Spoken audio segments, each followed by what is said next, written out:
Hello, my name is Nick, and welcome to Watch This Now. Who's interested in a review for a film that came out like 3 months ago? Yeah, I think Ad Astra is already on Blu-ray by now, but that's perfectly okay because I think this is one of the best films of the year that people are totally sleeping on, and if it's widely available to you now, well then you gotta check it out. Ad Astra follows Brad Pitt as Roy McBride, an astronaut known for his exceptional calmness. He can practically duct tape a space station together from the outside without breaking a sweat. And he has been through a tragedy of sorts, but he doesn't even have a moment to rest because he is immediately sucked into the main plot of this film because his father, played by Tommy Lee Jones, was also an astronaut that was lost in deep space. And now, Roy is, of course, the only one capable of doing the mission. So he is sent out to try and retrieve his father. Roy sets out on this space adventure that turns out to be one of the most satisfying science fiction films I've seen recently, and damn, it has been a good decade for sci-fi films. Now, what I think a lot of people came away from this with after seeing it in theaters when it came out is they thought slow and boring because it was marketed as a sci-fi action film when it's kind of a sci-fi drama thriller, which I wouldn't say go in expecting Star Wars. I would go in expecting more of a sci-fi drama. But what I think makes this film work so well for me is that it manages to balance so many things at once. I think director James Gray does such a good job of molding everything together. We have a strong father-son story that is the core of this film, but then you have this sci-fi adventure blueprint that's then further beefed up with the elements of an action thriller. Some of the sequences I thought might be coming out of nowhere. I'm like, do we need this? I was personally so very satisfied with just the main storyline of this son trying to go find his lost father with the epic scope of space. But then there are these sequences that I don't think come out of nowhere. I think they work well pushing the plot forward, and they make the film really exciting and entertaining, and I think that's why I'm going to enjoy watching this one again and again. Not everything in the film is perfect, so I do have to get to my negatives, and that is that our main character has a voiceover through the film, which might not be a big problem to anyone, but as an amateur screenwriter, I have it so ingrained in my brain, voiceover is bad. It is lazy, you don't do it.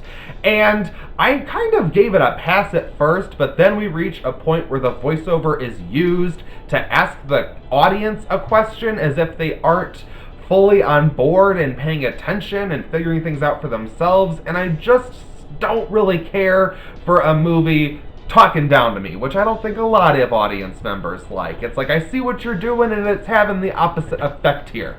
But there's also Ruth Negga's character, who is not in it for very much. She has a small role, and I think the actress does a good job with the limited screen time that she gets. But there was something just not right that kept bugging me, and I feel like we kept going from different scenes where she has like a thick southern accent to then a plain American accent, and it was so obvious that it felt deliberate to me, like as if they had filmed the scenes with both accents, and then in post-production they just kind of sloppily edited it together, and then it just looks like, who's this chick? She could be Southern, she could be not Southern, maybe she's mysterious. That just didn't work for me, and it kind of pulled me out of the film. However, again, she isn't in the movie that much. She's kind of there to service the plot and then dip the fuck out, which is exactly what happened. So it is a problem, but it's also kind of gone really quickly, and then we get back to the good stuff. So I still enjoyed it overall. Here's where I talk about Brad Pitt. Listen, I don't like to be that guy. I don't like when people just plain don't like actors. I think that's kind of dumb, to be perfectly honest.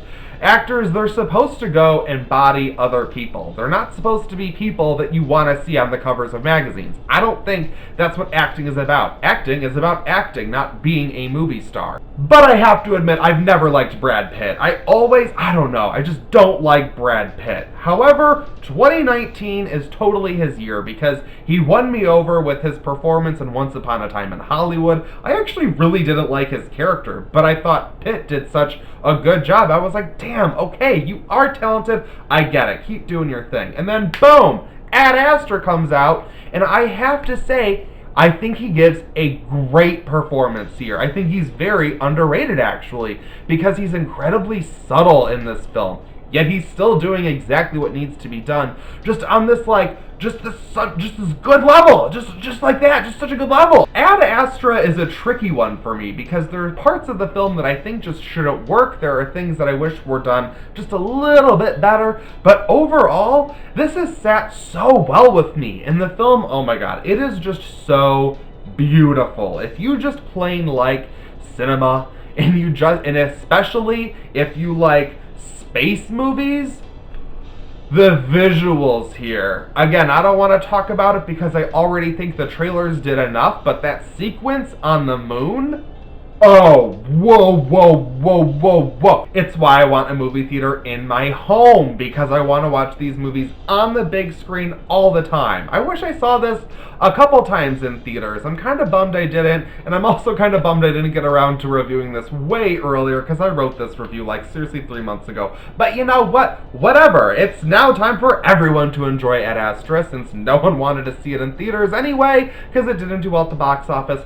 Support it on Blu-ray, streaming, what have you, whatever, because I think Ad Astra is phenomenal, and it's going on my best of the year list. I'm giving Ad Astra a 4 out of 5.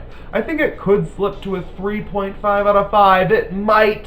Over the years, it could. But right now, I really enjoyed this film. There was just a few little things that end up detracting from the experience for me, but at the end of the day, I still highly recommend this one.